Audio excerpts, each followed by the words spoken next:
Hello tout le monde, bienvenue dans cette nouvelle vidéo. Aujourd'hui je vais vous parler des voyages que j'ai fait pendant mon Erasmus, donc c'est parti!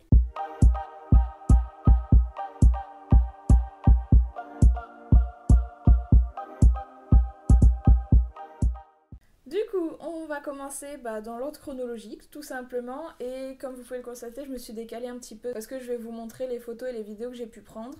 J'aurais pu faire des vlogs, c'est vrai, mais bon, j'ai préféré profiter un maximum. J'ai pas beaucoup filmé, mais j'ai quand même plein de photos et plein de souvenirs, donc je vais vous montrer ça. Du coup, je vais vous mettre quelque part à côté de moi la temporalité de la vidéo pour que vous sachiez quelle destination, à quel moment de la vidéo. Si vous avez envie de voir seulement une des destinations que j'ai faites, ça sera plus facile pour vous repérer. Et on commence tout de suite avec le premier voyage que j'ai fait.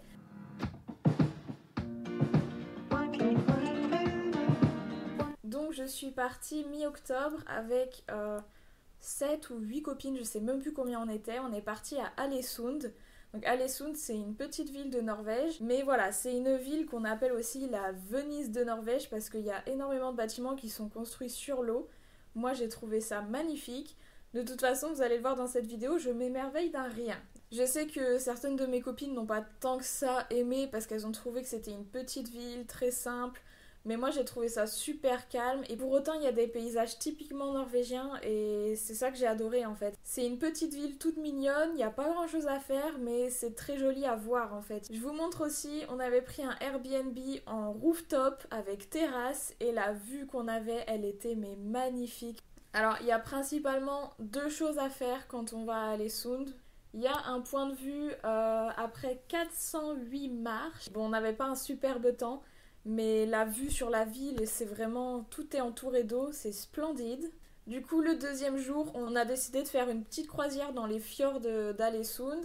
Et bon, même si le temps n'était pas de la partie, c'était super joli. Il y avait plein de petites îles, il y avait même des toutes petites habitations au milieu de grandes îles. Et c'était très joli, ça faisait une superbe balade à faire. Et donc le dernier jour, on a eu énormément de chance parce qu'on a eu un soleil magnifique et on a fait une randonnée à Sukkertoppen, donc la traduction c'est le mont de sucre. C'était laborieux mais c'était tellement beau en arrivant en haut et il y a énormément de personnes qui font cette randonnée là. Voilà, c'était super joli à faire et on a vraiment eu de la chance avec le soleil. Donc pour en savoir un peu plus sur Alesund, on a eu, si je me souviens bien, 2 heures depuis Oslo en avion et on a rejoint la ville depuis l'aéroport avec un bus qui passe sous des tunnels, enfin on est passé sous les îles en fait et dans la ville on a eu besoin d'aucun transport, on a tout fait à pied. Du coup c'est une ville avec beaucoup de charme, c'était vraiment un joli voyage, moi j'ai beaucoup apprécié. Et c'est une ville qui représente très bien la culture norvégienne, il y a des randonnées, il y a des petits cafés, et puis c'est très cosy avec les fjords, les îles, tout ça. Donc moi, j'ai adoré.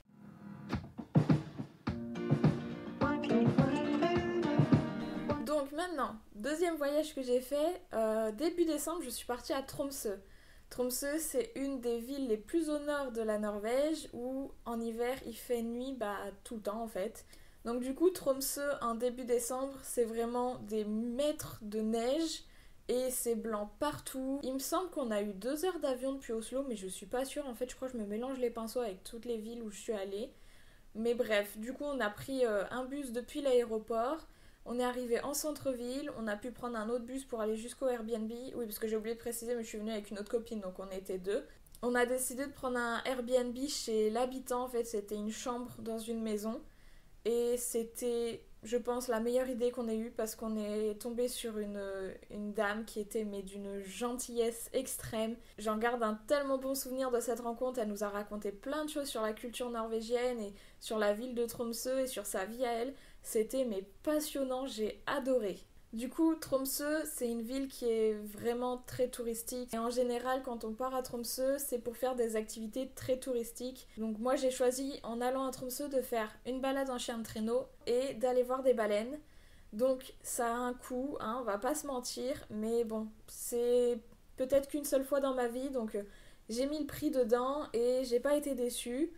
Mais tenez-vous bien quand même parce que il faut se préparer. Premièrement, la balade de chien de traîneau. Alors, on avait réservé une balade de chien de traîneau de nuit, avec probabilité de voir les aurores boréales. Et Voilà, c'est toutes les infos que j'avais. Après, j'avais pas plus épluché que ça, mais je savais qu'on avait un petit remontant, une petite boisson chaude à la fin de la balade et que ça durait à peu près 2 heures. Donc pour moi, c'était parfait parce que je voulais pas faire une balade en chien de traîneau qui dure 20 minutes. Et puis là, en fait, moi je suis partie dans l'idée où bah, j'arrive, je me mets dans le traîneau, je fais ma balade et je repars chez moi et voilà.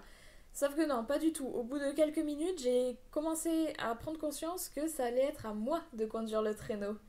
Et là, je peux vous dire que mon sang s'est glacé.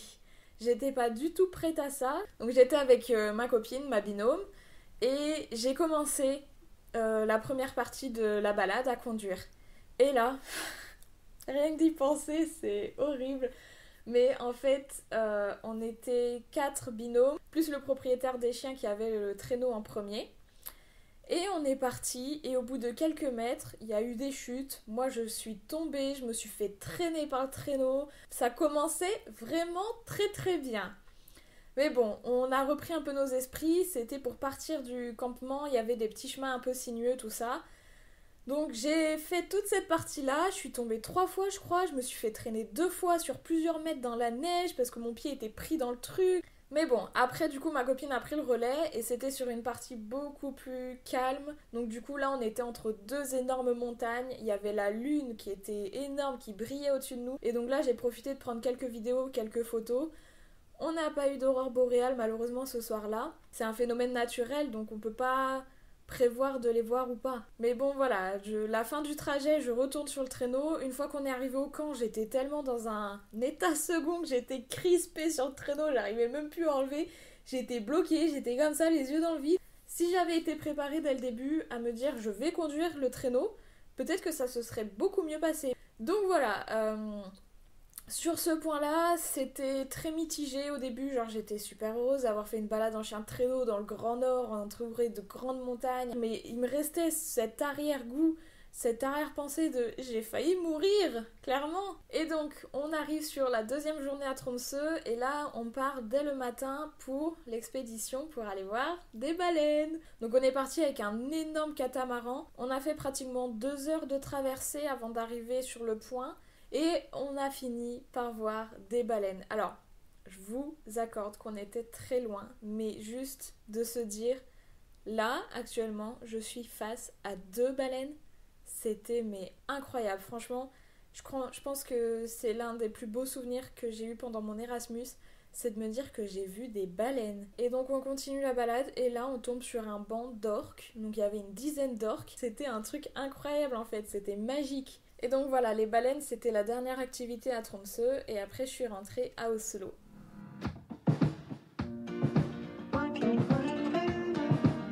Donc le 10 janvier, je suis partie pour un voyage toute seule dans tout le sud de la Norvège. Donc du coup, mon voyage en solo, il a commencé par Kristiansand.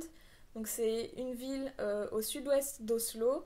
Et honnêtement, c'est une petite ville, mais j'ai beaucoup aimé l'architecture et le fait que ce soit une ville au bord de l'eau, ça m'a vraiment plu. Donc après Kristiansand, j'ai pris un train jusqu'à Stavanger, donc encore plus vers le sud-ouest. Et donc c'est le lendemain matin que j'ai commencé à visiter Stavanger, et franchement j'ai eu un coup de cœur pour cette ville, malgré le temps horrible que j'ai eu, parce que j'avais que quelques heures pour visiter la ville et j'ai eu de la pluie tout du long, j'étais trempée. Mais bon, ça m'a pas empêché de visiter la ville, et j'ai découvert une petite rue magnifique avec des maisons peintes de toutes les couleurs, beaucoup de street art. D'ailleurs, c'est la ville la plus riche en street art que j'ai pu visiter. Si j'avais pu, je serais restée plus longtemps parce que c'est une ville qui est très jolie. D'ailleurs, je recommande la ville parce que c'était magnifique et j'ai vraiment beaucoup aimé. Et du coup, depuis Stavanger, j'ai pris le bus vers midi, direction Haugesund. J'avais pas prévu que la gare routière d'Haugesund serait très loin du centre-ville. Donc j'étais trempée. Et là, je me suis dit, bah tant pis, je remonte dans le bus, enfin je reste dans le bus et je continue mon voyage. Et donc je suis arrivée vers 18h à Bergen, j'ai pris un Airbnb et je me suis couchée.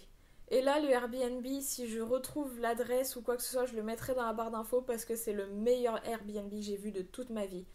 Et du coup Bergen est vraiment très joli, c'est que des petits artisans, des petits commerces et des musées, enfin culturellement c'est vraiment super riche.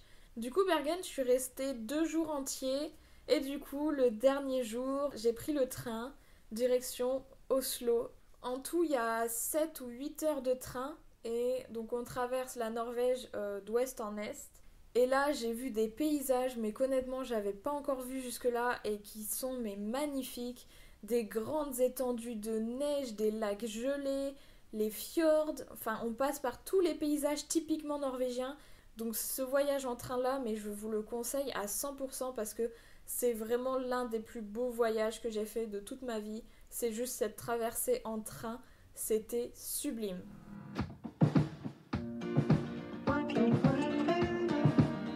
Et donc on en arrive à mon dernier voyage que j'ai fait mi-février. Et alors là, ça a été un voyage mais grandiose, j'ai pas d'autres mots. C'est un voyage qui était organisé par le site Wanderlust Trip. Et franchement, cette organisation est top. Le voyage s'est super bien déroulé, tout était bien planifié, on a vu des choses magnifiques, donc je vais vous raconter tout ça. Mais n'hésitez pas à aller faire un tour sur leur site parce qu'ils proposent des superbes voyages. Du coup, comment ça s'est passé? Moi, je suis partie avec 2 copines.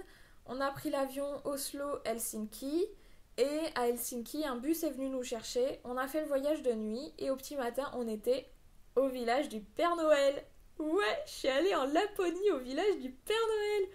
Le début du voyage, on passe 3 heures dans le village du Père Noël. Il y avait plein d'activités, plein de boutiques de souvenirs. C'est le village du Père Noël, quoi. Et puis en prime, j'ai mis les pieds au pôle Nord, dans le cercle polaire arctique. Du coup, après le village du Père Noël, on a repris le bus direction Kittilä, où on est resté 3 jours. Et surtout, c'était à 2 pas d'un lac gelé. Et là, je vous laisse contempler les photos parce que c'était mais magnifique. C'était des étendues de neige à perte de vue. Et donc le lendemain matin, on a repris le bus et on est allé à Levi. Alors Levi, c'est la plus grande station de ski de Finlande.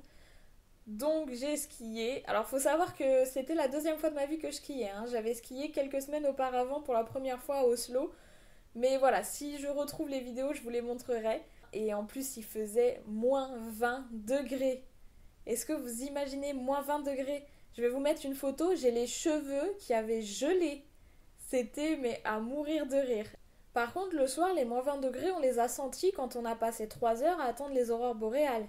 Du coup, on a attendu, et on a eu les aurores boréales. Et là, pareil, un rêve de gosse. De toute façon, je pense que mon voyage en Laponie, c'était une multitude de rêves d'enfants que j'ai réalisés.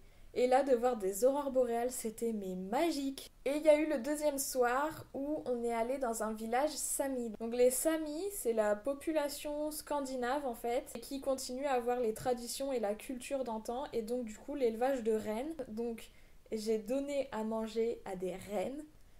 Et donc voilà, le dernier jour à Kittilä, on a pu aller se promener un petit peu avant de repartir avec le bus.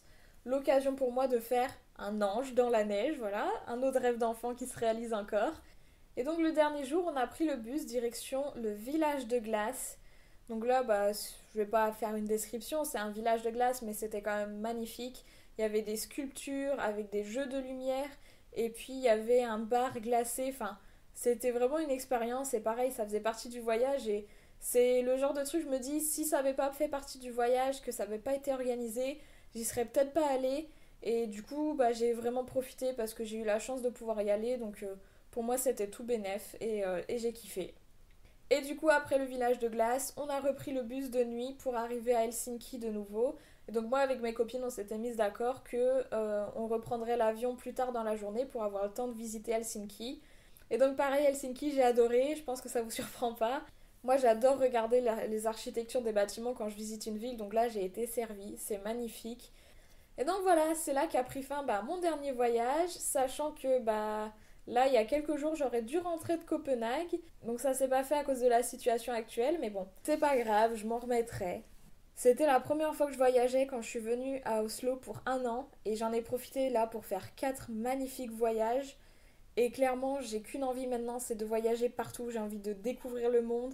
Et donc le seul conseil que je peux donner, je pense, c'est qu'il faut voyager. Surtout en étant en Erasmus, le principe, c'est de venir étudier dans un autre pays, mais c'est surtout de découvrir le pays dans lequel vous venez. Et je pense que c'est vraiment important de voyager dans le pays dans lequel vous êtes. Donc voilà, c'est ma petite note de fin, c'est vraiment ne vous privez pas, voyagez, vous avez tout à y gagner.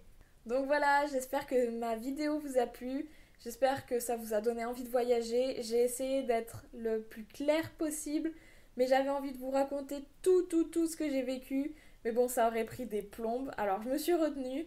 Mais voilà, si vous avez des questions, n'hésitez pas en commentaire. Et puis on se retrouve dans une prochaine vidéo. Bye!